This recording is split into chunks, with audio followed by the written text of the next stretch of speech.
सभी प्यारे बच्चों को गुड मॉर्निंग। आपका मेरे यूट्यूब चैनल LK मीना पे सभी का स्वागत है। तो प्यारे बच्चों, आज की वर्कशीट हमारी शिक्षा निदेशालय की तरफ से वर्कशीट नंबर 62। विषय हमारा हिंदी और पाठ का नाम वाक्य ललित पुनरावृत्ति। इसी पाठ की हम यहाँ पे चर्चा करेंगे दोबारा से इस वर्कशीट में। और ये कक्षा 9th के बच्चों के लिए है। सभी बच्चे यहाँ पे अपना नाम रखेंगे, यहाँ पे अपने कक्षा अध्यापक का नाम लिखेंगे। तो प्यारे बच्चों, आज की तारीख हमारी 2/12/2020, दिन हमारा बुधवार का। तो प्यारे बच्चों, वर्कशीट शुरू करने से पहले अगर आप मेरे यूट्यूब चैनल पे नए हो तो सबसे पहले यूट्यूब चैनल को सब्सक्राइब कर दें और बेल आइकन को ज़रूर दबा के रखें। तो आज की वर्कशीट बेहद आसान है, तो सभी बच्चे इस वीडियो को अंत तक देखें। ठीक है, तो शुरू करते हैं आज की वर्कशीट। पिछले कार्यपत्रकों में हमने जाना कि कश्मीरी भाषा की लोकप्रिय संत कवयित्री ललित की काव्य शैली को ही वाक्य कहा जाता है। अब वाक्य के बारे में तो आप अच्छे से समझ गए होंगे। भाई, वाक्य किसे कहते हैं? कि कश्मीरी भाषा में लिखी जाने वाली काव्य शैली को ही क्या कहा जाता है? वाक्य कहा जाता है। इन्होंने अपने वाक्यों के माध्यम से उस समाज में व्याप्त धार्मिक आडंबरों का खुलकर विरोध किया और कवयित्री ने मनुष्य के द्वारा ईश्वर की प्राप्ति के लिए किए जाने वाले प्रयासों पर कड़ा प्रहार किया है। कैसे कैसे मनुष्य भाई ढोंग रचता है और कैसे जो धार्मिक आडंबर है उनके बीच में फंसा हुआ है और झूठ मूठ कह क्या भगवान का नाम जपता रहता है। ठीक है, तो अब तक हम 3 वाक्य पढ़ चुके हैं। अब देखें चौथा वाक्य। तो शुरू करें। थल थल में बसता है से भी, कि थल थल में बसता है से भी भेद न कर क्या हिंदू मुसलमान, कि भेद न कर क्या हिंदू मुसलमान, ज्ञानी है तो स्वयं को जान। भाई, अगर तू ज्ञानी है तो स्वयं को जान, यही है साहिब से पहचान। ठीक है, तो इस वाक्य को भी एक लय ताल के साथ हमें पढ़ना होगा। कि थल थल में बसता है से भी भेद न कर क्या हिंदू मुसलमान, ज्ञान ही है तो स्वयं को जान, यही है साहिब से पहचान। कि इन पंक्तियों में कवयित्री ने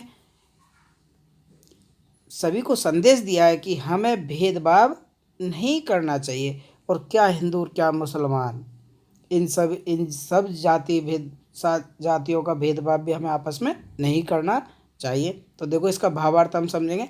इन पंक्तियों में कवयित्री हमें भेदभाव, हिंदू मुस्लिम इत्यादि समाज में व्याप्त बुराइयों का बहिष्कार करने का संदेश दे रही है। कि चाहे हिंदू हो या मुसलमान हो, इसमें कोई जातिवादी नहीं, ये पूरे समाज के लिए है। और समाज में जो व्याप्त बुराई है तो उनका बहिष्कार मतलब उन्हें दूर करने का, मतलब उनका विरोध करने का इसमें संदेश हमें दे रही है। कि उनके अनुसार थल थल में बसता है शिव ही, कि उनके अनुसार शिव जो भगवान है वो हर जगह बसा हुआ है, चाहे वो जल हो या आकाश हो या फिर धरती हो या प्राणी, यहाँ तक कि हमारे अंदर भी ईश्वर क्या मतलब कोई प्राणी, मतलब सबके अंदर क्या है? भगवान मौजूद है। भेद न कर क्या हिंदू क्या मुसलमान, वह किसी व्यक्ति को ऊंच नीच भेदभाव की दृष्टि से नहीं देखता, बल्कि वह हिंदू मुसलमान को एक ही नज़र से देखता। मतलब किसी भी जाति का हो, भगवान तो सबको एक ही नज़र से देखता है। ज्ञानी है तो स्वयं को जान, ईश्वर, उसके अनुसार ईश्वर की प्राप्ति के लिए सबसे पहले आत्मज्ञान प्राप्त करना जरूरी है। मतलब अपने आप को जानना भी बहुत ही जरूरी है, क्योंकि इससे ही हम ईश्वर को प्राप्त कर सकते हैं।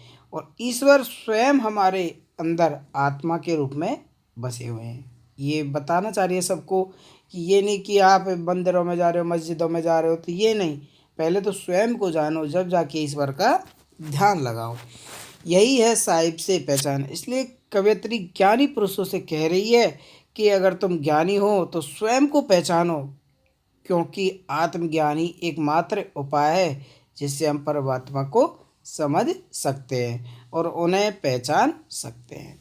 तो यही है कि सबसे पहले हर आदमी को अपने बारे में ज्ञान तो होना ही चाहिए। भाई, अपने आत्मज्ञान के बारे में संतुष्टि होनी चाहिए, तभी जाके हम ईश्वर से प्राप्ति कर सकते हैं। ये नहीं कि तुम फालतू आडंबरों के बीच में आके, कोई कह रहा कि अल्लाह है, कोई कह रहा है विष्णु जी है, कोई कह रहा शिव है, कोई हनुमान जी। तो ये सब ढोंग विद्या में हमें ना पढ़ के हमें सबसे पहले हम अपने आप को पहचानना होगा और तब हमें भक्ति भजन करना चाहिए, क्योंकि ईश्वर तो हमारा एक ही है। ओके बेटा, तो ये वाक्य हमारा पूरा था। अब देख लेते हैं इसके प्रश्न उत्तर। कवित्री ने ऐसा क्यों कहा कि हमें भेदभाव नहीं करना चाहिए? ठीक है, तो इसका आपने अच्छे से पढ़ा, आप अच्छे से जवाब भी दे देंगे। कवित्री के अनुसार ईश्वर से मिलने का क्या रास्ता है? ज्ञानी से कवित्री का क्या अभिप्राय है? कवित्री ने सच्चा ज्ञान किसे कहा गया है? और आपसी भेदभाव मिटाने के लिए हमें क्या क्या आप सुझाव देंगे? ठीक है, तो आप इनका आंसर स्वयं भी कर सकते हैं अपने मन से। ठीक है, अब देख लेते हैं इसके लिखित में क्वेश्चन आंसर।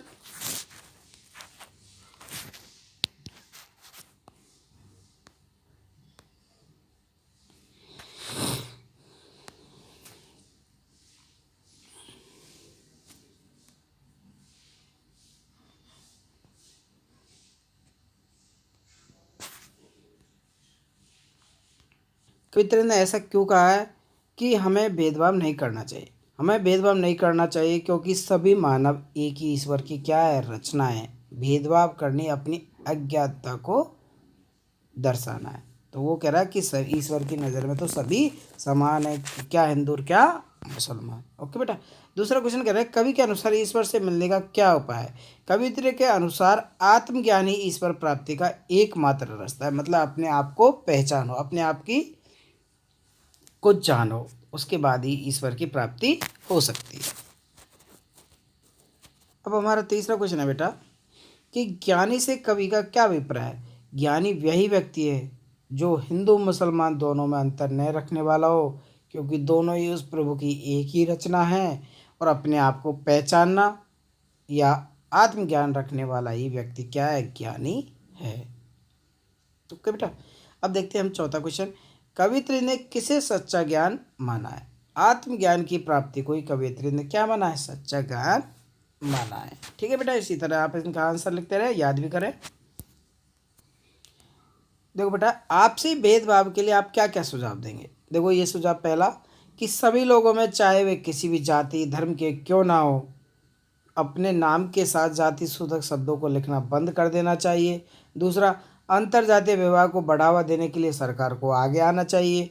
तीसरा, पाठ्यक्रम में समान समता को समानता को बढ़ाने के लिए जातीयता को बढ़ावा न देने वाले कुछ पाठ शामिल किए जाने चाहिए। और धार्मिक जातीय क्षेत्रता भाषा की राजनीतिक करने वाली पार्टियों और उनके नेताओं को प्रतिबंध कर देना चाहिए। ये चार उपाय आप देंगे, और आपके मन में अगर कोई पांचवा सुझाव आता है तो आप भी वो लिख सकते हैं। ओके स्टूडेंट, वर्कशीट कंप्लीट होती है इन पांचों क्वेश्चनों के साथ। तो आप सब बच्चे से अच्छे से अपनी हिंदी की कॉपी में करेंगे। और बेटा, ये जो वर्कशीट है बहुत महत्वपूर्ण है, आप सभी इसके क्वेश्चन आंसर याद भी कर लें, क्योंकि कोई सा भी क्वेश्चन इनमें से आपकी परीक्षा में आ सकता है। मैं दो क्वेश्चन इम्पोर्टेंट है वो लगा देता हूँ, पांचवा और दूसरा। ये क्वेश्चन दोनों इम्पोर्टेंट है, आपके परीक्षा में पूछे जा सकते हैं। ठीक है प्यारे बच्चे, तो आपकी वर्कशीट कंप्लीट होती है। सभी बच्चे ज़रूरत के हिसाब से ही घर से बाहर निकलें। अगर आपकी ज़रूरत नहीं है तो आप बिल्कुल भी घर से बाहर ना निकलें, अपने घर में ही रहें और अपने हाथों को नियमित तौर से साबुन और पानी से धोते रहें। ओके बेटा, और जब भी घर से बाहर निकले बेटा, ज़रूर से ज़रूर मास्क ज़रूर लगा के रखें, क्योंकि ये बीमारी हमारी अपनी नहीं है। एक बार पीछे पड़ गई तो हमारा ही नुकसान है। ओके बेटा, take care, bye bye, thank you.